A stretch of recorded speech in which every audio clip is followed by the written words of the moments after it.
Hola a todos y bienvenidos a este nuevo programa en Decíamos Ayer, donde ya dejamos atrás la batalla de Pavía para viajar un poco más atrás en el tiempo. Concretamente cruzaremos el Atlántico junto a uno de esos personajes que a todos nos suena el nombre, todos lo tenemos ahí, pero realmente es el gran desconocido para lo que somos aficionados a la historia y para el público en general. Y no es otro que Nicolás de Obando, que, como habéis visto en el título, es el creador o arquitecto, yo no he sido la palabra, de esa América española, de todo el sistema español que se lleva a América y que, sin embargo, las grandes hazañas que todos nos conocemos de Hernán Cortés, Pizarro, Cabeza de Vaca y otros tantos exploradores y conquistadores, opacaron la labor de Obando, o posiblemente no nos parece tan interesante, pero que es de una magnitud importantísima. Es un personaje clave en lo que va a ser la América española. Y para ello contamos con un auténtico experto en la materia que lo ha trabajado a fondo y lo ha estudiado muy a fondo. Y no es otro que Esteban Mira Caballos. ¿Qué tal, Esteban? ¿Cómo estás? Pues nada, Adrián, encantado de estar otra vez más aquí en tu canal y con tus oyentes. Nada, el placer es nuestro, Esteban, que siempre que vienes terminamos en el Caribe, casi siempre terminamos en Santo Domingo charlando, que es aparte, que además es que es en la época que siempre estamos charlando, es el gran epicentro, ¿no? de la América Española, donde van a surgir todo lo demás. Y nada, dudo que nadie lo conozca ya, pero bueno, para quien no conozca a Esteban, es doctor en Historia de América por la Universidad de Sevilla, especializado en las relaciones entre España y América en el siglo XVI, tiene múltiples publicaciones, entre destacar Hernán Cortés, la biografía de Hernán Cortés, Francisco Pizarro, una nueva visión de la conquista del Perú, las armadas del imperio, y la más reciente es El descubrimiento de Europa, una lectura también muy recomendable sobre ese viaje desde el otro sentido, ¿no? De la perspectiva de esos nativos que se acercan a Europa. Y hoy concretamente vamos con Nicolás de Obando, que por lo que me has dicho fuera de cámara es tu gran personaje también, junto con Cortés. Este es el otro gigante de América, ¿no? Y Esteban, sí que quiero empezar porque, como decía, ¿no? Y hablábamos fuera de cámara, es un gran desconocido para el público en general, Obando queda un poco ahí en la trastienda. Eh, entonces, empecemos por una pregunta básica, ¿no? ¿Quién es Obando? Bueno, quiero empezar diciendo que esta entrevista me satisface especialmente porque me recuerda a mis orígenes como americanista cuando empecé con Fray Nicolás de Obando, que después yo empecé con Obando, con Santo Domingo, y mucho después me salté a Nueva España con Hernán Cortés, después pasé al Perú con Francisco Pizarro, con Hernando de Soto y demás, ¿no? Y yo empecé mis estudios americanistas y me enganché siendo un estudiante de Historia de América leyendo las cosas de Nicolás de Obando, ¿no? Que fue un personaje que me apasionó. Es más, llegué a Extremadura persiguiendo o siguiendo un poco los pasos de Nicolás de Obando, un personaje que me ha apasionado siempre y que efectivamente es un gran desconocido, pero incluso entre el americanismo, en muchos casos los americanistas mexicanos parece que la historia empieza en México, ¿no? Y muchas veces saltan el área antillana o el área confinada a la isla española, ¿no? Pero realmente incluso en algunos libros de historiadores, de compañeros de Historia de América,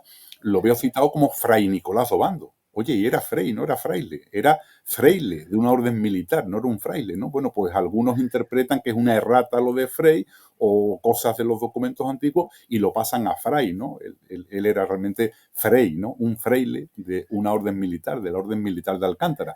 Y bueno, sería, ya digo, en cuanto a desconocidos, un personaje, ya digo, muy desconocido entre el gran público y que para mí es de una magnitud en otras circunstancias diferentes a Hernán Cortés, Cristóbal Colón o Francisco Pizarro, ¿no? Un personaje de una gran magnitud que, como veremos a lo largo de esta entrevista, termina generando el sistema colonial español. De hecho, yo tengo un libro que se llama así, Nicolás Obando y los orígenes del sistema colonial español.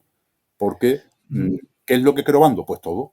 ¿Y todo qué es lo que es? Bueno, pues el primer sistema defensivo, el primer urbanismo, el primer sistema hospitalario, el primer sistema laboral, la primera estructura económica, los primeros cabildos, o sea, él lo funda absolutamente todo. Y ese modelo que creó Obando, mutatis mutandis, va a pasar a todo el continente americano, o sea, cambiando lo cambiable. Pero esencialmente lo que él crea es lo que después se va a traspasar a todo el continente americano. Incluso políticas como el mestizaje la inicia él, lo sugiere él o lo inicia él. La encomienda, lo hemos comentado en otro programa aquí Sí. en este canal, la introduce él, o sea, tantas y tantas cosas que introdujo Obando que después se van a generalizar en todo el continente americano y que no sabemos que fue él el primero en proponerla, en implementarla, en experimentarla, en verificar que funcionaba y en trasladar al continente americano. Bueno, pues todo eso es Obando, ¿no? Es un personaje, ya digo, de mucha entidad que ahora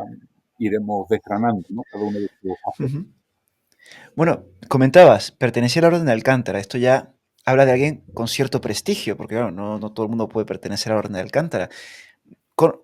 Antes de pasar a América, que es la parte más importante, brevemente, Esteban, cuéntanos, en la península, ¿quién era Obando? ¿Qué carrera Sí. tenía? Obando era una persona de la confianza absoluta de Isabel la Católica. Su padre, Diego de Cáceres Obando, había sido un partidario de Isabel frente a Juana la Beltraneja y había sido una pieza clave en todo lo que fue la guerra de sucesión por Enrique II, ¿no? Y por tanto era una persona de su máxima confianza. Había sido designado uno de los 9 preceptores del príncipe Don Juan hasta su muerte en 1497. O sea, que era una persona que estaba en el entorno de la corte, de confianza, con mucho prestigio. Era comendador de Esparragosa de Lares de la Orden de Alcántara y el mismo año de su nombramiento como gobernador, en 1501, lo van a nombrar comendador mayor de la Orden. O sea, hay que tener en cuenta que América estaba muy perdida. América estaba al borde del colapso, lo que se conocía entonces la española. Estaba alzada la isla completamente. Era, desde el punto de vista económico, un auténtico fracaso y la corona estaba decidida a poner remedio a todo eso. Y dice, aquí hay que elegir a alguien que cambie aquello. O aquello cambia o vamos a tener que abandonar la isla, ¿no? Porque aquello es insostenible desde el punto de vista económico y estaba toda la isla alzada. ¿Y a quién deciden? A Nicolás de Obando, que era una persona, le digo, de la máxima confianza de la corona, confiaban en él y estaban seguros que Obando iba a solucionar el problema, como de hecho hizo, y además estamos claros que Obando llega a mediados de 1502 y en 1505 está diciendo Obando ya que manden a cualquiera, que se quiere volver a España, que manden a cualquiera que mande, por poco capaz que sea, tendrá la isla controlada y aquello funcionará. O sea que en 2 años y pico, casi 3 años, deja solucionado todo el problema indiano, o sea que cumplió con una solvencia extraordinaria la Ostras. isla. Y bueno, hablaremos también de la moralidad. Él era una persona con votos de castidad, muy, muy religiosa, y gobernó la isla como un auténtico convento. Esto que hablábamos de los criollos después y tal y tal. En tiempo de Obando no. Obando los montaba en un barquito y los deportaba a España. A todo el que se portaba mal o hacía alguna cosita así, al barco y de vuelta para España, ¿no? Ya podemos hablar de eso más adelante también. Sí, sí, sí, sí. O sea, tenemos una persona con experiencia militar, con experiencia en gestionar, porque es comendador mayor, de la máxima confianza de Isabel, y ya nos has adelantado un tipo que no se andaba con pequeñajas. O sea, me mandan para ordenar esto, yo esto lo ordeno como si fuera lo último que voy a hacer en mi vida. Pero comentabas, colapso de la española, posiblemente se perdía esos territorios. ¿Qué es lo que pasaba en América? Bueno, realmente llegó Francisco de Bobadilla a finales de 1499 y lo que hace fue acabar con el virreinato colombino. O sea, acaba con el virreinato colombino y manda a Cristóbal Colón cargado de grilletes a España. Lo manda encadenado, que además son famosas las cadenas que trae Colón, que no se deshace de ellas nunca, ¿no? Porque las conserva él como un simbolismo, ¿no? Del ataque que sufría por parte de todos, ¿no? El caso que Francisco de Bobadilla está más de 2 años en la isla, pero no soluciona nada. O sea, no es capaz de arreglar el problema. Desmonta el virreinato, pero no es capaz de crear la autoridad real dentro de la isla, ¿no? Y además comete un error gravísimo que le va a costar que la corona lo destituya de manera fulminante, ¿no? Que para contentar a los colonos, por su cuenta y riesgo, sin autorización real, baja del quinto al diezmo. O sea, deja de recaudar el quinto real para recaudar el diezmo con tal de que los colonos se animasen porque estaban medio arruinados y la corona eso no lo tolera. La corona había cosas por las que no colaba, ni con la traición, ni con sus dineros, ¿no? Y entonces es la destitución inmediata de Francisco de Bobadilla, que por cierto muere en el viaje de vuelta a España, en el hundimiento de la flota de Luis de Torres, en el Canal de la Mona, y ya dicen hasta aquí hemos llegado. La isla Mm. hasta 1500 es una absoluta ruina. Vamos a tomar medidas radicales, vamos a mandar una persona que resuelva aquello. Que por cierto, a Obando le dan más poderes que nadie. Nunca tuvo tantos poderes en América como Nicolás Dobando, que decía Girolamo Benzoni con poderes de virrey, pero yo diría que con más poder incluso que un virrey, porque el virrey tenía el contrapeso de la audiencia, que como bien sabes, en América Ujú. las audiencias tenían poderes políticos, en España no, pero en América sí. Él no tenía contrapeso de audiencia porque no estaba la audiencia, le dan todos los poderes. Y aparte, no era gobernador de la Española, era gobernador de las Indias. Él era de todas las tierras conocidas en esos momentos y las que se descubriesen, ¿no? Y por tanto, unos grandes poderes. Después, cuando lo destituyan, en 1509, le dan el cargo de gobernador a Diego Colón y dice que no, que yo quiero los poderes de Nicolás Obando. Y la corona, en una carta muy contundente, le dice, no, no, no. Dice, lo de Obando fue una cosa circunstancial, porque tu padre tenía arruinada la isla y alzada. Y fue necesario darle todos los poderes a Nicolás Obando. Dice, pero ahora volvemos otra vez al orden y tú no vas a tener ni este poder, ni este, solamente esto, ¿no?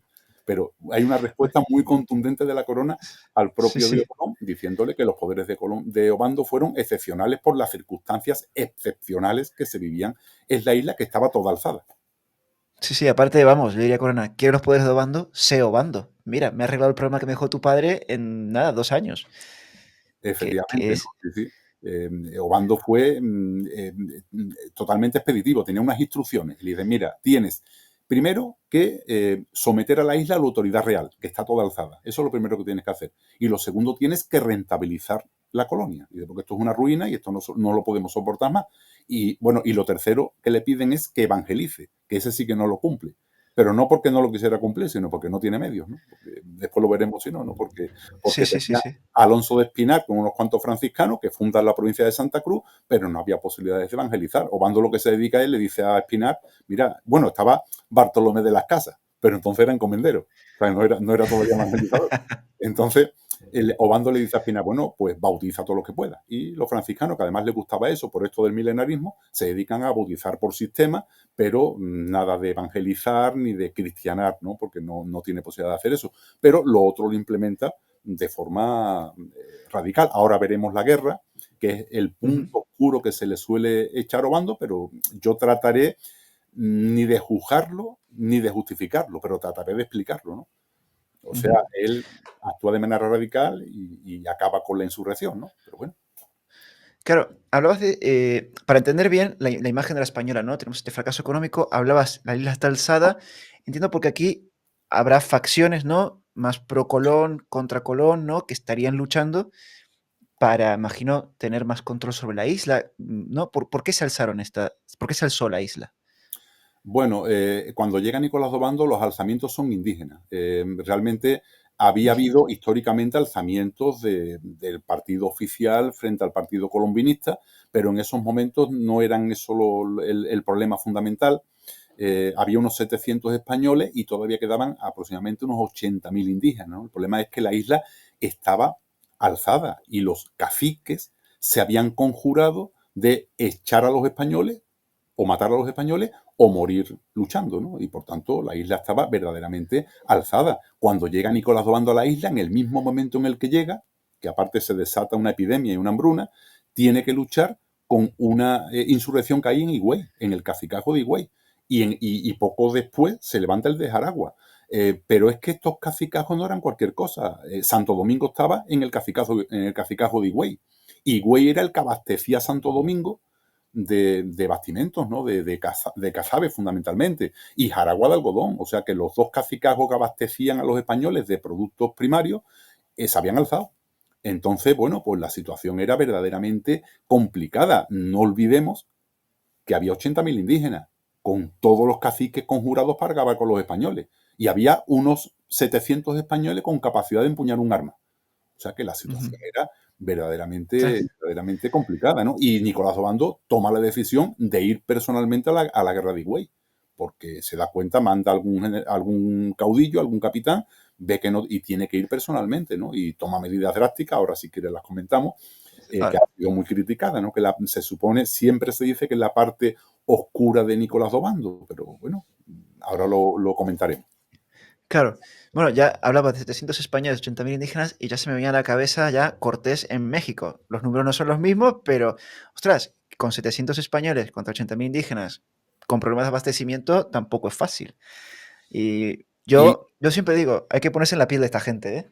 Eso es lo que yo quiero transmitir. O sea, siempre dicen, no, la parte de Obando que fue muy dura. ¿Y qué hace Obando? O sea, llega allí y acaba con la insurrección. Se presentan Higüey, claro. Es verdad que toma una decisión muy criticada, muy drástica. Se adelanta a un posible ataque de los indígenas y los cita en un bohío entre 40 y 80 caciques. No hay acuerdo, según los cronistas, de cuántos había. Y acuerda Nicolás Dobando que cuando se toque una medalla que tiene en el pecho, salgan todos los españoles del bohío, del canello, el bohío indígena, y le metieron fuego. Y calcinaron a entre 40 y 60 caciques en esa encerrona.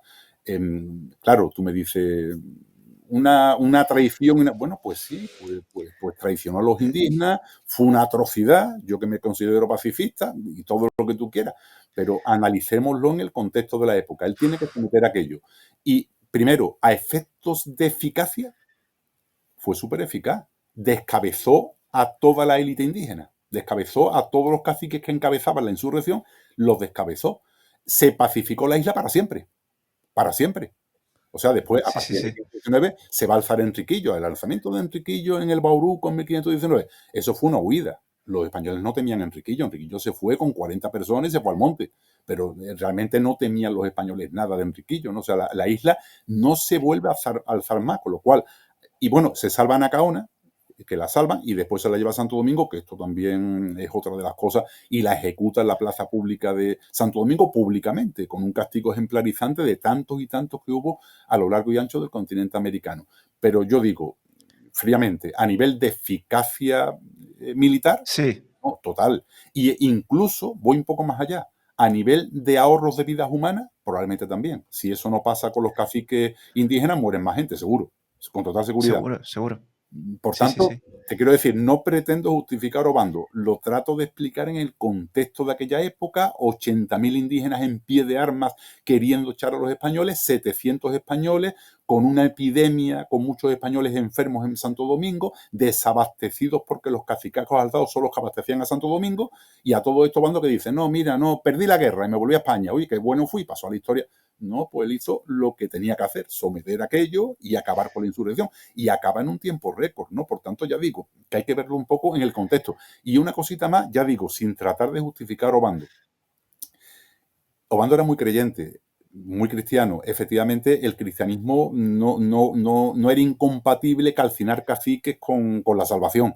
Pero aún así lo pasó muy mal Nicolás Obando. Los cronistas lo dicen, que pasó noches sin dormir ni pegar ojo, con cargos de conciencia por lo que había hecho en el sometimiento de esos indígenas. Ya digo, no quiero justificar nada ni decir nada, pero él era una persona de fe, una persona muy creyente, y nunca se perdonó totalmente eso que hizo con los indígenas en la rebelión de Higüey y de Jaragua y con la ejecución de Anacaona. Él mismo no se lo perdonó a sí mismo, ¿no? O sea que, bueno, Ostras.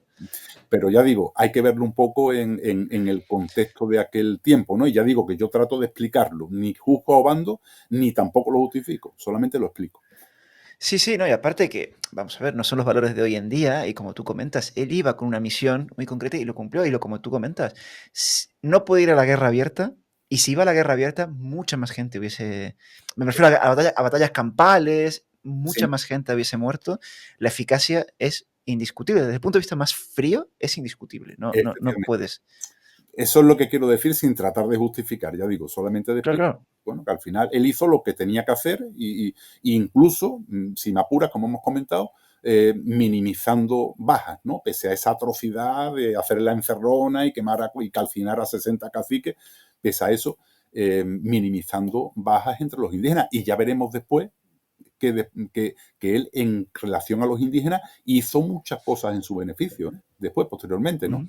Ya, el tema de la encomienda era en buena parte para salvarlos del repartimiento, que era mucho más lesivo con los propios indígenas.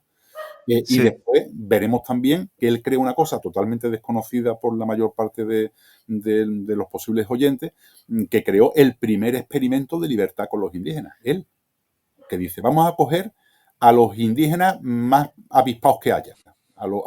Y coja a Diego Colón, a un cacique que le llamaban el cacique doctor, porque era el más listo de todos, a Masupa Utep, a Alonso de Cáceres, al cacique Francisco, los coge y los pone en un pueblo en libertad. Le da tierra, le da casas, le da recursos para ver si son capaces de vivir en libertad cualquier labrador de Castilla, ¿no? Y es el primer experimento de otros muchos que se llevarán a cabo a lo largo y ancho del continente americano. Después harán otros los Jerónimos en 1518, después se van a llevar a cabo otros por Bartolomé de las Casas. Bueno, pues el primero lo hace Nicolás Obando, que termina en fracaso, ¿no? Porque dice que al final se dedicaron a vivir la vida sin trabajar y a no prever, porque no tenían conciencia de codicia ni de acumulación, no preveían, se comían los alimentos y no preveían que después no los tendrían, y por tanto termina en fracaso, ¿no? Pero ahí está el primer experimento de Obando para ver empíricamente si los indígenas eran capaces de vivir en libertad y que a partir de ahí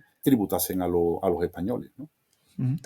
A ver, así como no juzgo a Obando, tampoco voy a juzgar a los indígenas, ¿eh? Una isla caribeña con ese clima tan amigable, tal. Yo no sé si tampoco me pondría a trabajar mucho, ¿eh? Yo personalmente me estaría en la playa descansando, disfrutando del buen tiempo. Pero bueno, volviendo un poco atrás, Esteban, ya tenemos a Obando en la isla, mencionas esos poderes excepcionales.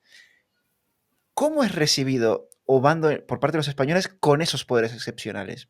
Porque me imagino que habrá resistencia a decir, hombre, este hombre que llega acá con estos poderes, ¿cómo fue ese recibimiento? Bueno, al principio pues fue negativo por parte de los que estaban allí, entre otras cosas porque Francisco de Bobadilla había intentado arreglarlo todo, quitándole los impuestos a los españoles, bajando allí. Y hay una famosa frase de Francisco de Bobadilla que dice, aprovechaos cuanto podáis porque no sabemos cuánto durará. Eso es una famosa frase que dijo Francisco de Bobadilla. Entonces, cuando llega Nicolás Obando, como era él, imponiendo el orden, imponiendo la disciplina, imponiendo la castidad, pues realmente pues fue mal acogido por los que estaban allí en esos momentos. Y además, Obando hace una cosa importante, no solamente vuelve del diezmo al quinto otra vez, que lo había cambiado Bobadilla sin autorización, sino que les cobra los atrasos con carácter retroactivo a los colonos que estaban allí. O sea que realmente fue duro. Lo que pasa hay que tener en cuenta que Nicolás Obando llega con 32 barcos y un montante de 1.500 personas, muchos más de los que estaban allí, y con mucha autoridad real, con escuderos reales, incluso con gente de armas ya. O sea que no hay posibilidades de oponerse a Nicolás Obando, ¿no? Que toma el Ostras. control con mano dura, ¿no? Pero bueno, y ya digo, es mal recibido, pero después hablaremos cómo es despedido, ¿no? Dicen los Sí. cronistas que todo el mundo lloraba la marcha de Nicolás Obando, ¿no? Porque había enderezado aquello de una manera extraordinaria, ¿no? Y había creado una gran prosperidad. O sea, que al principio no, pero la isla empieza a ser rentable a partir de 1504. Empieza a ser rentable ya. O sea, menos de 2 años después de llegar Obando, empieza a ser rentable la isla y empieza a ingresar la corona muchísimos ingresos, pero empiezan a enriquecerse con las minas los propios españoles, ¿no? Por tanto, bueno, pues ahí está el trabajo de Obando, que ya digo, podemos desgranar ahora. Sí, sí, sí, sí, sí.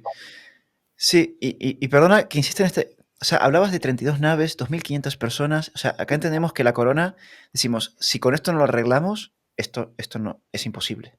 Entiendo, ¿no? Porque es como mandaron, porque juntar esa cantidad de recursos en la época es muy importante. Bueno, es la primera gran armada colonizadora. La anterior había sido el segundo viaje de Colón, que fue muy inferior, ¿no? Este fue la mayor armada que había mandado nunca la corona hasta el continente americano. Bueno, eso de los 2.500 es lo que se dice tradicionalmente. Yo en mi libro traté de demostrar, pero ve que no me ha echado cuenta casi nadie, traté de demostrar que no fueron tantos, que fueron 32 navíos, eso sí, pero eran muy pequeñas, carabelas muy pequeñitas, muchas iban llenas de caballos, de vacas, prácticamente algunas eran verdaderas arcas de Noé con todo tipo de animales, y yo calculo que entre marinería y el pasaje, en torno a 1.500 personas, pero aún así eran Bueno, muchísimas. muchísimas, Y realmente. de hecho llegan y lo primero que pasa es se desata una hambruna y se desata una epidemia, suponemos que de viruela, ¿no? Y por supuesto, también lo veremos, muchos se largan corriendo a pescar oro, porque todavía estaba la creencia de que se podía pescar el oro con caña, y lo que se pescan es una hambruna descomunal, ¿no? Porque nadie se preocupa de producir alimentos y la gente nada más que se preocupa de buscar oro. Ya veremos que Obando fue pionero en eso también. Ya veremos cómo se hace rico Nicolás Obando, porque Nicolás Obando se hizo la persona más rica de la isla. Ahora veremos cómo. O sea, todo lo que vemos en América después de Obando, Obando ya lo hizo. O sea, prácticamente es que Obando ya lo había hecho. O sea, no hay. Obando fue el gran innovador para América. Obando lo es todo. Obando crea crea el sistema colonial español, el sistema, digamos, privado, donde se respeta la autoridad, o sea, todo el modelo real que se lleva a América lo implementa Obando. Estaba el virreinato colombino, que era un monopolio de la familia Colón en colaboración con la corona, y el sistema privado que se crea después lo crea Nicolás de Obando, bajo la autoridad real, pero privado. De hecho, hay que tener en cuenta que la Armada de Obando es la primera en la cual dos terceras partes del flete son privados. O sea, una tercera parte es de la corona, dos terceras partes del flete es privado. Es la primera armada que la gente va pagando su billete de embarque.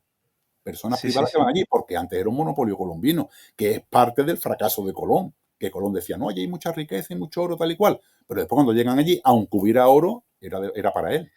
Porque ellos eran asalariados, los que iban con Colón eran asalariados todos, no podían enriquecerse. Y ahí empiezan los grandes choques con Colón, que iba a fracasar sí o sí, porque eso no tenía viabilidad. Con Obando no, Ujú, con Obando ya van muchos mineros, mucha gente que se ha pagado el billete, que es minero y que va a explotar las minas. Hay mucha gente que va allá, que ha invertido en ese embarque para después sacar rentabilidad, ¿no? Entonces, que el modelo cambia totalmente con Obando. Y como dijimos al principio de la entrevista, ¿qué crea Obando? Todo.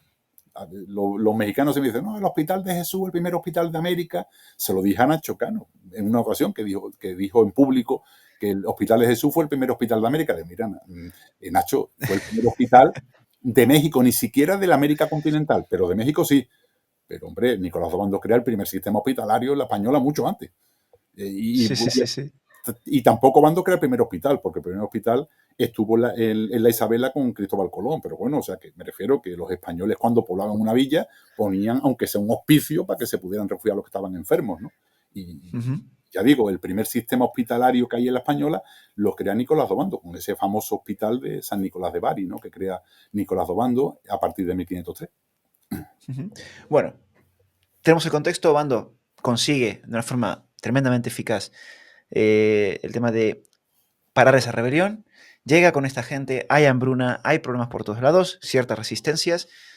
¿Cómo empieza a trabajar Obando con este material? Porque has dibujado una situación muy, muy complicada. ¿Cómo él empieza a organizar la isla para transformar en lo que después va a ser esa isla tan próspera? Efectivamente, lo primero era someter la isla, la somete con gran eficacia. Y lo segundo era, ¿y ahora cómo mantenemos aquí a mil y pico de españoles y cómo sobrevivimos y cómo rentabilizamos esto que la corona está harta de gastar dinero a fondo perdido, ¿no? Y entonces lo que hace Nicolás Obando en una actitud, bueno, primero organiza la minería, establece dos fundiciones, dos fundiciones, la Buenaventura y Concepción de la Vega, pero que funden 2 veces al año. O sea, se abre 2 veces al año, se abre la fundición para que los españoles que recolectan oro puedan ir a fundir con los veedores reales para que cobre la parte del rey. Por tanto, regulariza la explotación minera, pero Obando no se conforma con eso. ¿Qué dice Obando? Oye, pero aquí hay que producir alimentos. Con lo cual, los españoles están todos queriendo ir a las minas, pero aquí nadie se dedica a la explotación agropecuaria. ¿Quién lo hago? Yo. Entonces, Nicolás Obando fue el primero que, por cierto, llegó, allí estaba también, poco después llegó Hernán Cortés, que después lo va a hacer él en Cuba. Es Seguramente que te iba a decir eso, me hizo acordar a eso. Sí, seguramente lo vio Nicolás Dobando, que Nicolás Dobando, mientras otros cogían oro, dice, no, no, no, yo creo hatos ganaderos y cojo las vaquitas que me he traído y los cerditos que me he traído, los crío y hago plantaciones de yuca en una serie de conucos que se buscó él para plantar yuca. Con lo cual los españoles van a las minas y Nicolás Dobando se dedica a crear hatos ganaderos y a crear campos de yuca y campos con otros cultivos que va experimentando, ¿no? Con lo cual se va a convertir en la persona más rica de la española gracias a la explotación agropecuaria, porque Nicolás Obando no sacó oro. Pero lo mismo hizo Hernán Cortés después en Cuba, ¿no? Pero es que Hernán Cortés estaba en la isla con Nicolás Obando. O sea, que seguramente lo aprendió de él. O sea, que hay tantas Sí. y tantas cosas que después se hacen después que seguramente se aprendieron con Nicolás Obando, ¿no? Y otras muchas cosas que vamos a comentar ahora. Entonces él hace esa explotación, pero no se conforma con eso. Son muy conocidas los experimentos que hace Nicolás Obando para sacar cobre y coge y se trae a expertos en ese mineral como Eusebio de Galapentel, como Vergallo, como Domingo de Génova, se los trae para que experimente con ciertas vetas que se han encontrado de cobre. Experimenta también plantando seda, plantando aloe vera, o sea, un montón de experimentos para ver si eran rentables esas explotaciones, ¿no? Y en algunos casos lo fueron y en otros no, ¿no? Pero Obando organiza todo el sistema de la isla y muy importante, había que organizar el sistema laboral. Si querían tener explotaciones mineras, si querían tener explotaciones agropecuarias, necesitaban mano de obra. Pues lo organiza a través de la encomienda. En un tiempo récord, él crea la encomienda, crea una estructura de conucos y de hatos ganaderos, en un tiempo récord organiza la minería con esas fundiciones en la Buenaventura y en Concepción de la Vega y consigue que a partir de 1505 haya grandes cantidades de oro que se funden en esas fundiciones con bastante recaudación por parte de la corona y con enriquecimiento por parte de algunos colonos, que algunos encuentran pepitas de oro o oro de consideración, se embargan y se vienen a España para montarse una pequeña corte en España. ¿No? O sea que hay un montón de gente que empieza a enriquecerse en la española. Bien es cierto, esto sería propio de otro programa, que el ciclo del oro va a durar muy poco, ¿no? Y prácticamente se empieza a agotar a partir del gobierno de Diego Colón y a partir del 20 que cambiar de ciclo económico porque el oro un poco se empieza a agotar, por lo menos con las técnicas que había entonces de explotación, ¿no? Aunque, bueno, ya sabemos que la española es una potencia productora de oro incluso a la actualidad, o sea que realmente sí que había oro y lo sigue habiendo en la actualidad. Espera, Esteban, o sea, él llega en 1502, 1503, ¿no? No me acuerdo. Él sale en febrero de 1502 y llega como en mayo de 1502, sí. 1502. Y en Sí, 1505 ya hay gente enriqueciéndose, o sea, 3 años. O sea, en sí. 3 años Eh, coge una isla colapsada, rebeldía, hambre, enfermedades, y en 3 años en un tiempo, calmada y gente enriqueciéndose ya. en un tiempo récord. Bobadilla está 2 años y pico, no hace nada. Nicolás Obando en un tiempo récord. Y ya digo, a finales de 1505 está mandando cartas a la corona diciendo que lo manden a España ya, que cualquiera que manden a la isla será capaz de llevar la isla para adelante sin ningún problema, ¿no? O sea que Que me aburro. Yo aquí ya es que no hay nada que hacer. sí, fue, en cuanto a eso, fue una persona extremadamente eficaz, ¿no? Y ahora podemos pasar a otros pasos siguientes. Lo primero Sí, era sí, sí, sí. someter la rebelión, lo segundo era rentabilizar la isla y sobre todo producir alimentos para abastecer a los españoles y lo tercero era expandir la colonización y ya veremos ahora Ujú, cómo lo hace. ujú. No voy a entrar en la encomienda porque ya tenemos un programa específico de la encomienda donde hablamos de este sistema. Pero sí te quería preguntar, mencionabas el tema de las ciudades y el urbanismo, que Obando también aquí, que imagino que forma parte de esa expansión de lo que sería la colonia. ¿Qué medidas introduce para el tema de la ciudad y el urbanismo? Obando coloniza la isla. O sea, la isla estaba sin colonizar. Hay que tener en cuenta que Colón había fundado la Isabela, que en 1599 estaba prácticamente despoblada, y lo que tenía la fundación de Santo Domingo, Obando tiene que refundar, y funda, además de eso, 11 villas más. O sea que, ¿qué es lo que había cuando llega Obando? Nada, Santo Domingo, la Isabela despoblada y unos cuantos fortines en Santiago, Concepción y el Bonao. ¿Qué hace Obando? Funda personalmente o a través de sus lugartenientes 11 villas, la mayoría de las cuales siguen existiendo en la actualidad. 11 villas que crea él y la refundación de Santo Domingo. Si empezamos por Santo Domingo, estaba fundada por Bartolomé Colón desde 1498 en el lado izquierdo del río Zama y es la traslada al derecho porque era mucho más salobre, tenía agua, que no tenía la parte del lado izquierdo, y sobre todo estaba mucho más cerca de las minas de Jaina. Por tanto, bueno, un lugar pues mucho más apropiado para esa fundación. Pero ¿qué hace Nicolás Obando con Santo Domingo? Que aprovecha el traslado para trazar a cordel la ciudad y hace una estructura en damero o cuadrangular, tomando el modelo de Santa Fe de Granada que él conocía. Ujú, Por tanto, establece el primer urbanismo en India. Si vemos cualquier plano de Santo Domingo de la actualidad, yo he recorrido mucho la ciudad colonial de Santo Domingo y son calles totalmente rectas, ¿no? Con ángulos rectos, ¿no? O sea que son en manzanas perfectamente cuadranguladas. No hay muchos mapas de Santo Domingo históricos, pero es que actualmente sigue estando así. El urbanismo sí, que sí. crea Nicolás Obando, que lo hace todo trazado a cordel. Él lo hace así, adelantándose 10 o 12 años a las normas del rey. Después el rey adelantará normas diciendo que cuando se funde la ciudad se aproveche para trazar un urbanismo ordenado o cuadrangular, ¿no?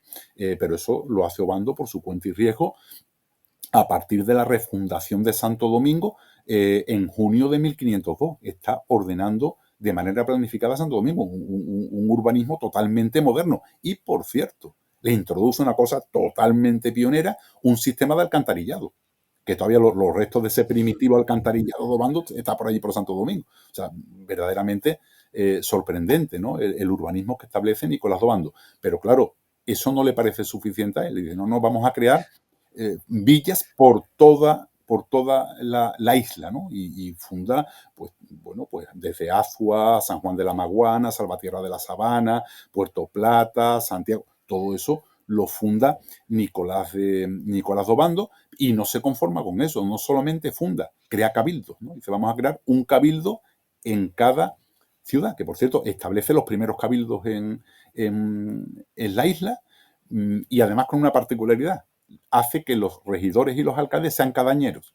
O sea, no los hace ni a perpetuidad, ni por supuesto, sino cadañeros. O sea, renuevan cada año los alcaldes y los regidores a propuesta suya. O sea, con lo cual él tiene el control de todos los cabildos, donde coloca a gente de su confianza en cada uno de los cabildos, y los cargos se renuevan anualmente con nombramiento por parte de Nicolás Obando, con lo cual consigue el control político de la isla de manera absoluta y férrea.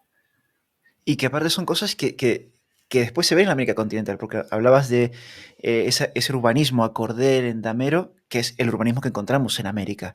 Por ejemplo, Buenos Aires también tiene esa estructura cuadrangular, o sea, es que este sistema que va poniendo Obando es que es copia-pega para América, o sea, no, Hay legislación de la corona posteriormente, ya que tenemos que fundar, posteriormente. fundamos de manera ordenada, pero Obando lo hizo por su cuenta y riesgo en 1502, nada más llegar y dijeron aquí ya refundamos Santo Domingo y la fundamos de manera ordenada. Y la trazó, buscó gente que trazaran a cordel y se trazó un urbanismo ordenado, que ya digo, la ciudad colonial de Santo Domingo está perfectamente y sigue actualmente perfectamente ordenada, ¿no? Se puede ver en mapas pasados, pero también en mapas recientes, ¿no? Que está completamente ordenado ese urbanismo. Ya digo, Obando fue verdaderamente pionero en todos los sentidos, ¿no?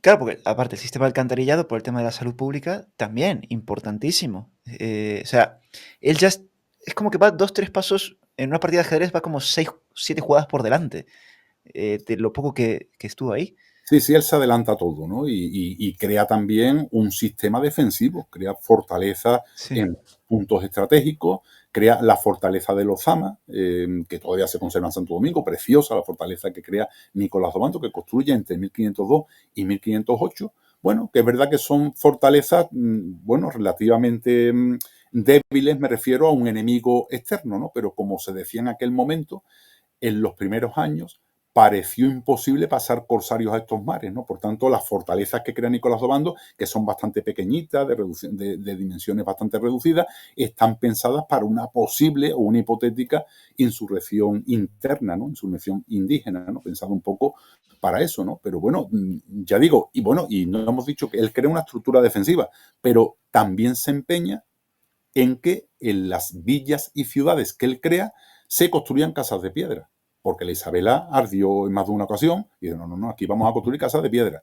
Y cuando él se va de la isla en 1509 y hace su testamento en 1511, él declara tener 15 casas de piedra en Santo Domingo. O sea, él construye también de manera de cantería todas esas nuevas viviendas y casas en Santo Domingo, ¿no? Que, por cierto, desde 1990, Santo Domingo es Patrimonio de la Humanidad, en buena parte por toda esa estructura urbana y por esas casas y construcciones que dejó Nicolás Obando, ¿no? Y algunas que se hicieron poco después, ¿no?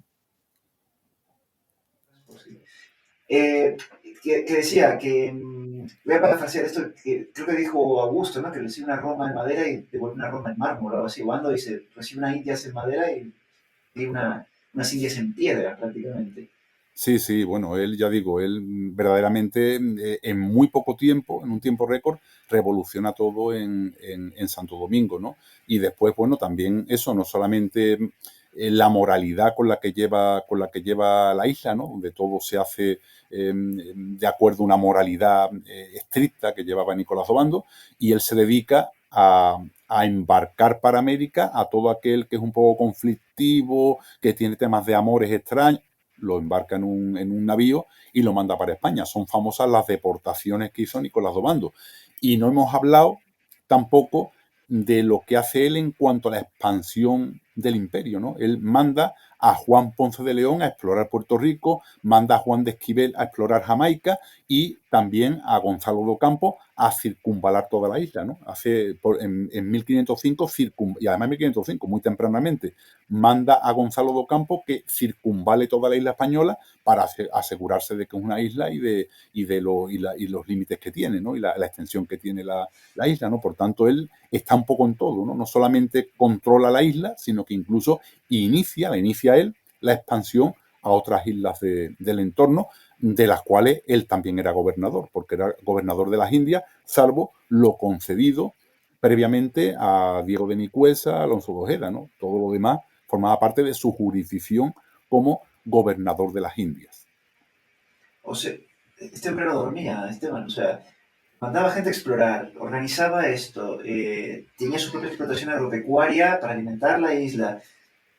Es que no descansaba Nicolás de Obando. Y encima, ahora, una de las preguntas que te quería hacer, mencionaste el sistema laboral. Él también se mete en ese terreno. Todo el tema de la encomienda, pero introduce reformas en lo que sería la legislación laboral de la propia isla.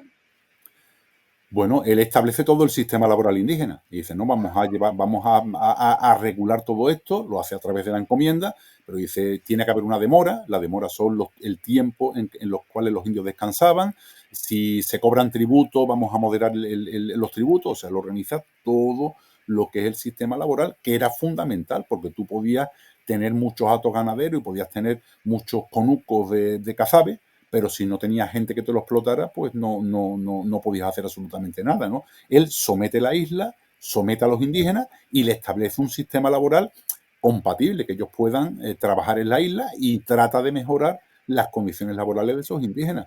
Otra cosa es la realidad práctica en lo que termina desencadenando la encomienda. Pero hay que tener en cuenta que la encomienda en principio era una mejora muy importante con respecto al repartimiento, una mejora para los propios indígenas. Todo eso lo organiza Nicolás Dobando. Y ya digo, él, por ejemplo, otra de las medidas que toma es favorecer el mestizaje, que después va a llegar legislación, pero lo empieza él. Y digo, no, aquí hay que mestizarse. Es más, te voy a dar una encomienda si tú quieres, siempre y cuando tengas casa poblada y te cases con alguien. Y no te vas a, si no te vas a casar con un hombre, obviamente te casas con un indígena porque no hay españolas, ¿no? Con él habían llegado ya Sí, sí. algunas españolas, pero no era suficiente. Había 10 o 15 españolas en la isla y en la flota de Nicolás de Obando se calcula que llegan entre 80 y 100, pero hay muchos más españoles y él de alguna forma empuja a los españoles a mestizarse, a casarse con mujeres indígenas, que además él obligaba al matrimonio, ¿eh? Porque él era Nicolás de Obando. O sea, él no te ibas a mancebar, no, tú te casabas. ¿Tú querías una encomienda? Pues cásate con un indígena, crea casa abierta y te doy una encomienda. Así funcionaba O Nicolás sea, Obando, ¿no? Era una persona. buscaba activamente esos matrimonios entre españoles e indígenas, o sea, y Por los promocionaba. Eso es importante, ¿eh? Por supuesto, porque no hay legislación, pero él lo hace, como tantas cosas que hace Nicolás II, que las introduce, urbanismo, él urbaniza y después aparece la legislación. Encomienda, él hace la encomienda, después aparece la legislación de la encomienda. Mestizaje, él mestiza y ahora después sale la legislación del mestizaje. Pero todo eso lo introduce Nicolás Dobando, ¿no? Con una visión de un gran estadista, como era él. Él era un gran estadista. Él decía que había él tenía dos grandes obsesiones: el servicio a Dios, porque era un gran creyente, y el servicio a la corona. Él le dice a su sobrino Diego Dobando, le dice, sirve a la corona porque todo lo demás es burla. O sea, dice textualmente, todo lo demás es burla. O sea, que lo único que sirve en la vida es el servicio a Dios y el servicio a la corona. O sea, él era un leal servidor de la corona, ¿no? Y esa mentalidad que tenía él y esa conciencia cristiana que tenía. Hay una carta muy curiosa, que es la única carta personal que se conoce de Nicolás Domán, donde escribe sus intimidades, en 1505, porque él recibe una carta previamente de España en la cual le dicen que Diego de Vera y Mencía de Ulloa, dos personas muy cercanas a él, habían muerto. Y le responde en la carta a su familia, dice, bueno, como todos habemos de hacer este camino, no hemos sino de dar gracias a Dios nuestro Señor. Ese era Nicolás Dobando, una persona profundamente creyente, bueno, que el tránsito a la otra vida, incluso de personas muy cercanas a él, pues lo veía como una cosa natural, bueno, como él decía, todos habemos de acceder a este camino, con lo cual no hemos sino de dar gracias a Dios nuestro Señor, ¿no? Pues ese era Nicolás Obando, ¿no? Ya digo, una persona, a mí me parece fascinante, una persona fascinante, ya digo, que contribuyó de manera decisiva a lo que fue después el Imperio Español y el imperialismo, ¿no? Sí, yo aparte es que... No, no, pero es que no, sin lugar a dudas, porque todos los elementos que hemos ido hablando hoy, o que nos has ido contando tú, cabildos, encomiendas, mestizaje, las explotaciones agropecuarias, la organización de las ciudades, tanto políticas como físicamente, o sea, bueno, lo que sea el urbanismo, son todos los elementos que caracterizan esa conquista de América posteriormente, sin los cuales, por ejemplo, Hernán Cortés, lo primero que hace fue ese cabildo para independizarse de Diego de Velázquez. Todos los elementos están aquí. Es como la América española, como un experimento, si vamos a probar aquí cómo funciona todo esto, y después salta al resto del continente. De hecho, yo, bueno, siendo muy joven estudiando, leí en un libro de Laurette Sejourne, que no se me olvidará, leí eso, que la española fue un laboratorio donde se experimentaron todas las instituciones que después se desarrollarían en el continente americano. O sea, que es verdad que eso fue así, pero tampoco lo he descubierto yo, ¿no? O sea, es verdad que eso lo sabemos desde hace mucho tiempo, por lo menos los expertos, ¿no? O sea, Obando experimenta instituciones, sistemas, modelos y formas de colonizar y formas de mestizarse que después se van a llevar a cabo en todo el continente americano. Por tanto, a veces cuando dice uno, oh, Pizarro descubrió Hernán Cortés, no, estaba descubierto ya, ¿no? Y creó un hospital, no, habían creado ya hospitales, y creó un cabildo, no, estaban creados ya antes, y favoreció el mestizaje, no, ya lo favoreció antes Nicolás II. O sea, que al final, como dicen algunos amigos míos dominicanos, todo empezó en Santo Domingo y todo lo inició Nicolás Obando, ¿no? Pese a que, Todo. digamos, Sí, sí, lo sí, sí. contrario. Y de Sí, sí, alguna no, y aparte, Sí, y de para alguna, cuando Pizarro... Sí, perdón, Esteban. y de alguna forma, como ha dicho, como dice mucho un buen amigo mío dominicano, José Checheco, eh, América era un desastre cuando llega Nicolás Obando, y al final, cuando se va Obando, era el centro de la civilización europea en América, ¿no? Y realmente eso es lo que consigue Nicolás Obando, que para mí no es poco, ¿no? Por eso digo, siempre me parece, cualquier reconocimiento a Obando me parece poco, ¿no? Porque yo creo que realmente fue esencial, ¿no? Y por eso te decía al principio del programa, incluso afuera de micrófono, que para mí es un personaje de la misma magnitud de Hernán Cortés, de Hernando de Soto, de Francisco Pizarro o de Pedro de Valdivia. Yo no le resto magnitud en otros aspectos, ¿no? Quizás menos reconocidos o menos llamativos, ¿no? Pero un personaje de esa magnitud. Sí, sí, no. Incluso, en ciertos aspectos, incluso mucho más, porque lo que hizo Bando en la española, salvar la española, por así decirlo, de ese desastre y hacerla un sitio próspero y lleno de posibilidades, permitió todo lo demás. Sin Bando, la conquista de América sería o imposible u otro cantar. Hubiese sido totalmente distinta a lo que fue. Hubiese sido distinta o hubiese sido más lento el proceso. No tenemos herramientas los historiadores para hacer historia Sí, sí, contrafactual. sí. No sé qué hubiera pasado si Obando no hubiera estado, pero evidentemente fue un personaje clave y esencial en ese proceso, ¿no? Y verdaderamente la corona estaba muy cansada de poner dinero, poner dinero, poner dinero a fondo perdido, sin recibir nada a cambio y con continuos problemas de alzamiento de los españoles, en muchos casos, como la famosa rebelión de Roldán, después seguida por Adrián de Mújica, como de los indígenas, continuos levantamientos, hambrunas, muertes, que mataban a muchos españoles de esas primeras epidemias, la influenza suina, la epidemia de viruela, un montón de epidemias que fueron llegando. La corona estaba muy al límite, ¿no?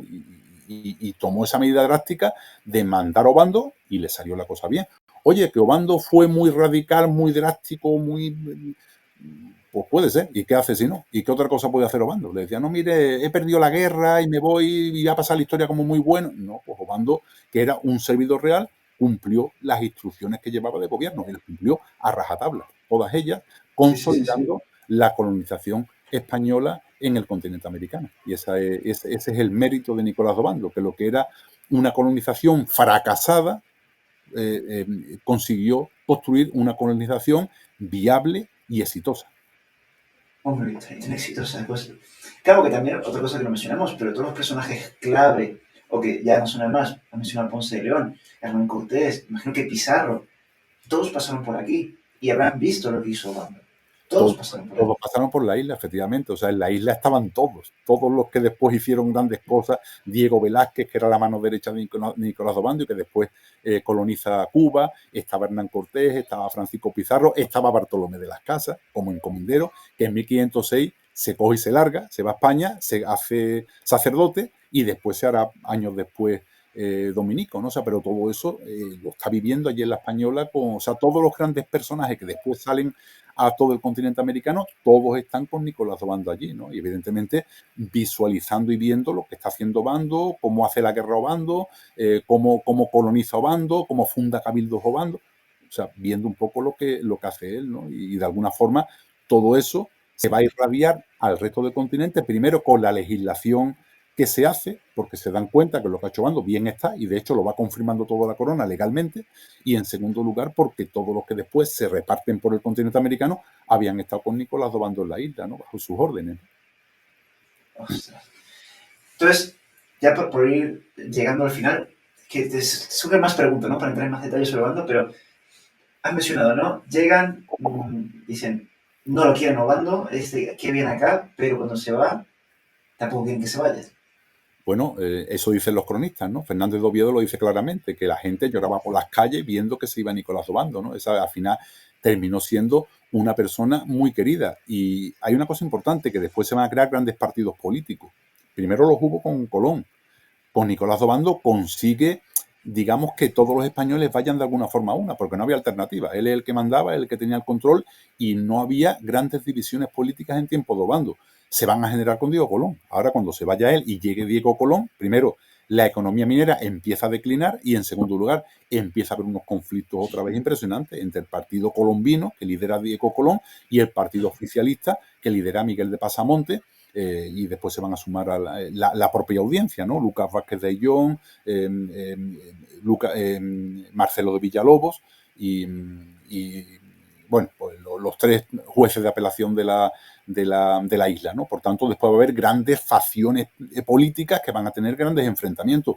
Con Nicolás Obando, ¿no? Para colmo, el tiempo que estuvo Obando, la isla fue una balsa y una piña por parte de los españoles, que lo recibieron mal al principio, como bien has dicho, pero que al final, cuando se va, le lloran, todo el mundo le llora, ¿no? Y el propio Bartolomé de las Casas, que critica a todo el mundo, y máximo una persona como Nicolás Obando, que había sometido la isla militarmente con mano dura, dice de Nicolás Obando que es un gran personaje, un gran estadista, digno de gobernar mucha gente, pero no indios. Eso es lo que dice Bartolomé de las Casas. O sea, que lo elogia básicamente, aunque el palito de Bartolomé de las Casas no podía faltar.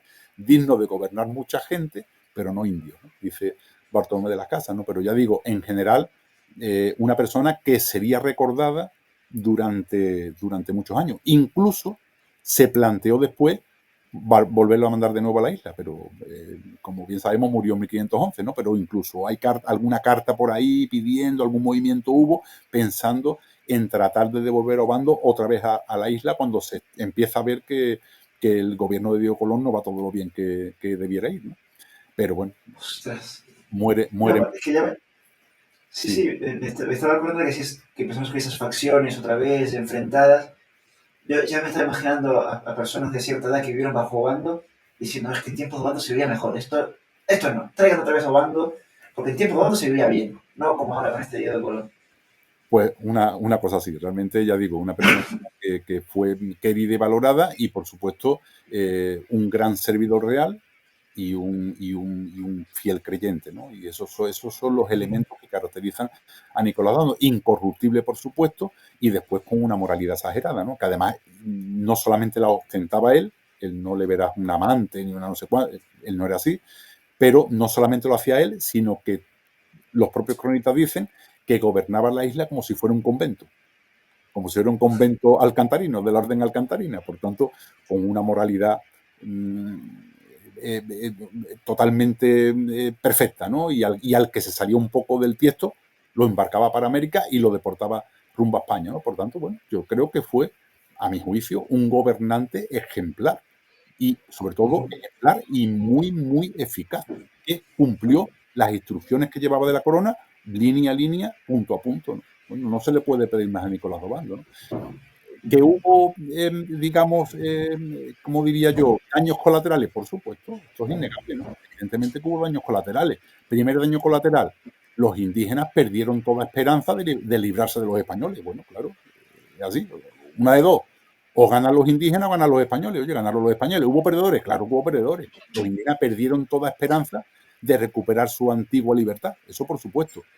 Y bueno, hubo otro daño colateral, que evidentemente eso no lo podía prever Obando, ni se lo plantearía, obviamente, que fue la catástrofe ecológica, ¿no? Que eso es obvio, ¿no? La catástrofe ecológica, por supuesto, ¿no? Que eso es obvio, ¿no? Pero la llegada de miles, de cientos de plantas europeas, de animales, verdaderamente causó una catástrofe ecológica porque hubo desde muy pronto cerdos, caballos, vacas montaraces que hicieron estrago con los propios animales allí de la propia isla y, por tanto, evidentemente, hubo una catástrofe ecológica que se acentuó a partir de 1520, cuando el desarrollo de los ingenios y la voracidad de las calderas de fabricación de azúcar que deforestaron media isla, ¿no? Por tanto, bueno, pues sí, evidentemente, no se puede negar tampoco que, que, daños, que daños colaterales siempre hay, ¿no? Bueno, pues los indígenas y evidentemente pues el daño ecológico que obviamente también existe.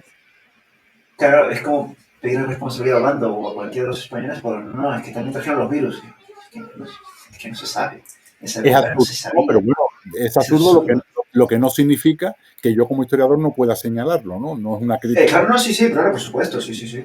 es una realidad, ¿no? Que, bueno, pues eso Sí, sí, sí. también trajo consigo eso, ¿no? De alguna forma. Y sí que te quería preguntar, y ya con esto cerramos, Esteban, pues claro, tenemos esa parte de los indígenas, ¿no? Que él tiene ese acto, vamos a decir, casi quirúrgico con ellos para someterlos. Tenemos después el tema de la encomienda, pero ¿cómo fue esa, qué registro cómo fue esa relación de Obando con los indígenas o cómo los indígenas veían a Obando? ¿Cómo fue esa relación?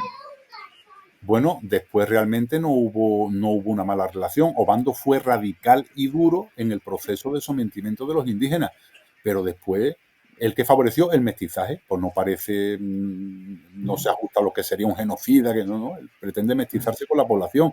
Él crea un experimento de libertad para ver si los indígenas son capaces de vivir en libertad y que puedan vivir por su cuenta ellos y tributar a los españoles.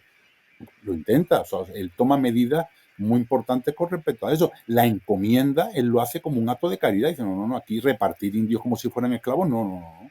Aquí los damos en encomienda. Y yo te doy indígenas a ti siempre y cuando estés casado y tengas casa abierta. Y siempre y cuando te ocupes de los indígenas.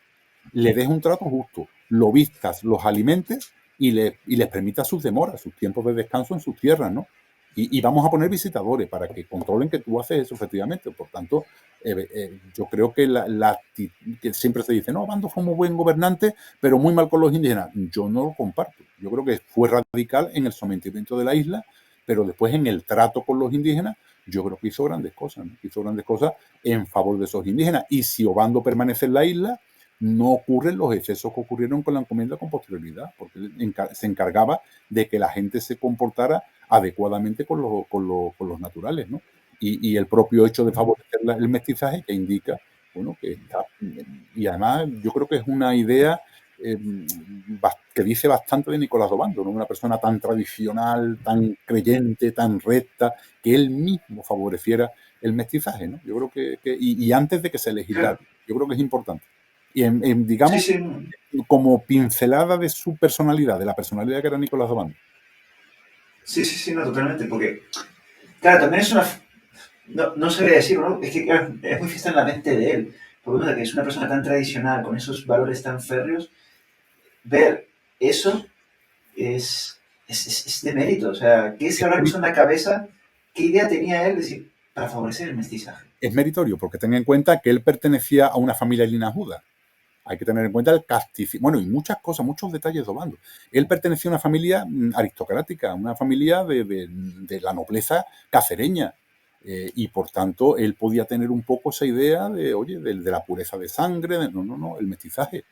O sea, que tiene. Y después, por ejemplo, en España estaba mal visto el trabajo agropecuario. Él lo incentiva a eso. Y no digo que estuviera en los conucos y en el hato con las vacas y los cerdos, pero él trabaja en eso, se dedica a eso, se enriquece con eso. O sea, yo lo veo bastante meritorio porque compaginaba muy bien una persona que era de la nobleza española, que era hiper, súper recto, hiper, súper tradicional, y eso lo combina sin ningún problema con trabajos agropecuarios o con el tema del mestizaje sin ningún tipo de problema. Yo lo veo bastante meritorio, porque eso lo podía hacer perfectamente una persona del tercer estado, pero yo no lo veo tan claro en una persona de la alta nobleza extremeña, ¿no? Y él no tiene ningún problema y lo favorece incluso, ¿no? Por tanto, yo creo que dice mucho de Obando y de la colonización española en el Nuevo Mundo, ¿no? Esto que dicen, no, genocidio, oye, pues no lo parece. ¿Qué genocida se dedica a favorecer el mestizaje o a, son cosas que realmente, Claro. y desde Sí, tan sí, sí, temprano, ¿no? sí. Estamos hablando de 1502, o sea que no estamos diciendo, no, en 1580, no, no, 1502, o sea, recién llegados los españoles a prácticamente al continente americano, ¿no? Que, aparte, no hay que quitar el mérito, como tú bien me dices, de la alta nobleza, y hasta que no llega él, nadie lo hace. Después de él sí encuentras a Cortés y a otros, y no, hey, tal vez el oro no es lo más importante, voy a hacer estas explotaciones que me parece que puedo hacerme más rico todavía. Pero hasta que no lo hace Obando, nadie lo ha hecho. Tú lo comentabas, ¿no? Llegan a buscar el oro, el oro, el oro, y él llega y dice, no, no, acá tenemos que poner alimentos, tenemos que poner tal, yo aquí veo negocio. Claro, claro, él tiene esa visión de Estado que tiene. Por eso yo digo que es un gran estadista y es Sí, sí, la sí. persona mejor elegida imposible, ¿no? El que, o sea, acertaron plenamente cuando lo eligieron a él para cambiar el rumbo de una isla que estaba absolutamente perdida, que la había dejado perdida Cristóbal Colón y que Francisco de Bobadilla no había sido capaz de enderezar, ¿no? Y él tiene Sí, toda sí, esta sí. amistad. Yo lo veo como una persona de unas miras verdaderamente altas, ¿no? Incluso en cosas que no se le podían prever como esas, ¿no? Teniendo en cuenta que Mm. pertenecía a la aristocracia extremeña, ¿no? Que podía no pensar en el mestizaje o podía no pensar en los trabajos mecánicos, podía no pensar en... Y él piensa en todo eso sin ningún problema y compatibiliza perfectamente eh, su carácter aristocrático con esas medidas que podrían parecer plebeyas, ¿no? Sí, sí, sí. No, ya, todo eso, fundando ciudades, fundando cabildos, mandando exploraciones. Era un hombre con una energía absolutamente envidiable. Y como tú dices, una mente preclara, un estadista de nivel, que realmente yo creo que podemos concluir, ¿no? Y como pensaba, ¿no? Por ir cerrando, que es el creador de la América Española realmente. Pone los pilares sobre los que después sea fundamental la conquista y todo lo que vino después en América. Efectivamente, yo ya digo, siempre lo he visto así. En mi libro, el primer libro que publiqué de Nicolás Obando, de 1999, que me lo publicó la ciudad colonial de Santo Domingo, pues se llamaba así, ¿no? Obando, Nicolás Obando y los orígenes del sistema colonial español. O sea, yo siempre he pensado que el sistema colonial que establece España lo fija Obando, lo experimenta Obando en la española y la corona lo toma y lo legisla y se lleva a otros lugares del continente americano. Por tanto, efectivamente, de alguna forma, la española en tiempos de Obando fue un laboratorio en la que se experimentó todo lo que después sería llevado al continente americano, tanto en temas laborales, en temas económicos, en temas agropecuarios, en temas de urbanismo, en temas de fundación de cabildo, en todos los aspectos. Y por Todo. supuesto, en el tema del capitalismo privado, ¿no? Porque al final la empresa americana terminó siendo una empresa privada, ¿no? Donde la corona cobraba su quinto real y todo lo demás era privado. Por todo eso se experimenta con Nicolás II, que fue el primero en implementarlo. Hasta entonces no. Hasta entonces había sido un monopolio de Colón, cuando echan a Colón, un monopolio de la corona. Obando introduce la iniciativa privada y la empresa privada, ¿no? Allí, ¿no? Claro, y eso, claro, cambia radicalmente, es que cambia radicalmente lo que es, cómo se veía América. Pues imagino, claro, las personas dicen, "Oh, que me puedo enriquecer". Y ahí es cuando me imagino más gente tendría más, por decirlo, más ganas de ir a América, viendo que Claro, otros se pueden enriquecer. a partir de 1505, 1506 empiezan a llegar muchos colonos más y empiezan a poblarse la isla cuando se dan cuenta que muchos se enriquecen, porque los que se enriquecen mandan oro a España y en muchos casos algunos se hacen tan ricos que se vienen corriendo a España, la gente lo ve. Hay uno que llega a Albuquerque, se gasta la fortuna en Albuquerque y se tiene que volver, que después no vuelve a conseguir fortuna, ¿no? Pero la gente lo ve, que llega la gente rica de América, ¿no? O sea que al final lo que era termina siendo un fracaso en tiempos de Colón, que la gente vuelve y dice no, y de hecho Colón tiene problemas para reclutar personas en su tercer viaje, en el cuarto viaje, porque la gente se da cuenta que allí no se enriquece nadie, nada más que él, si acaso, y ni él. Y a partir de Obando ya empiezan a llegar ricos a España, empiezan a llegar los primeros ricos a España con fortuna y empieza todo a evolucionar, a crecer, a llenarse de españoles y todo cambia. Ya digo, lo que era un fracaso colonizador lo deja Obando como un auténtico éxito, ¿no? Bueno, esa es la obra de Nicolás de Obando, que bueno, en Santo Domingo es muy reconocido. Eso sí, tiene allí delante del Alcázar de Diego Colón tiene una estatua Nicolás de Obando. Hay un hostal que era la casa de Nicolás de Obando, que es el hostal Nicolás de Obando en Santo Domingo, y se conservan varias de las casas que le construyó. O sea, en Santo Domingo, ese Santo Domingo patrimonio de la humanidad es consciente y sabe que buena parte de lo que tienen se lo deben a Nicolás de Obando, que ya digo, en Santo Domingo sí que es una persona, yo he andado mucho por allí, bastante reconocida, ¿no? Por lo menos por la intelectualidad dominicana, que sí que reconocen a Nicolás Obando como uno de los padres fundadores de aquello, ¿no? Hombre, es que debería tener una estatua en cada ciudad americana, porque es que toda América le debe a Nicolás de Obando. Sin su sistema, sin lo que él hace allí, lo que él se adelanta en su tiempo y lo que implementa allí, que es un éxito, no estaríamos hablando de América Española o estaríamos hablando de, tal vez, de otro, algo totalmente distinto. No sabemos qué sería, pero totalmente diferente. Totalmente diferente. Debe ser una historia totalmente distinta, entiendo. Es un personaje clave en el momento clave que se necesitaba. Pues sí, sí, yo creo que ya, bueno, pues lo hemos dicho y efectivamente es un personaje que es esencial en todo el proceso colonizador. Y Sí, que, sí, por sí. supuesto, a mi juicio, no se le ha reconocido lo suficiente, ¿no? Porque al final, ya digo, Para nada. por lo menos en España es un desconocido. Es verdad que en Santo Domingo se conoce, pero realmente en España es un desconocido, pese al aporte que significó para la empresa española ultramarina. Pues nada, Esteban, yo creo que lo podemos dejar aquí. Quien quiera profundizar más en que sea Nicolás Obando, tenéis los libros de Esteban, tenéis muchos recursos por internet también, artículos científicos, publicaciones en las que podéis profundizar y como veis, no es exagerado decir que es el creador, ¿no?, de ese sistema español en América, del sistema colonial español en América. Sin él, estaríamos hablando tal vez de otro tema totalmente distinto y aparte, que más ejemplo que Pizarro, Cortés, todos esos grandes conquistadores que siempre nos evocan a la imaginación, aprendieron de Obando, porque estuvieron allí con él y vieron lo que funciona. Así que invitar a la gente a profundizar más, conocer más y divulgar más sobre Nicolás de Obando, que es el que hizo todo posible. Y Esteban, ya sabes, esta es tu casa, seguramente volverás para seguir hablando de las Antillas, que siempre es un tema tremendamente interesante y que realmente es donde los españoles aprendieron a conquistar América. Sí, bueno, en breve, en mayo, publico mi nuevo libro sobre Cristóbal Colón. Espero volver a, decíamos ayer, Hombre, para claro que hablar sí. de Cristóbal Colón. Hombre, eso seguro. Seguro, seguro. También otro personaje con sus claros y oscuros, pero también tremendamente interesante y también tremendamente importante. Sí, Interesantísimo también Cristóbal Colón. sí. Bueno, como todos estos grandes personajes de la época de los descubrimientos y de la conquista. Sí, sí, sí. Bueno, Esteban, muchísimas gracias. Y a la gente que nos sigue hoy aquí, también muchísimas gracias por siempre escucharnos. Y ya nos vemos en el próximo programa. Hasta la próxima.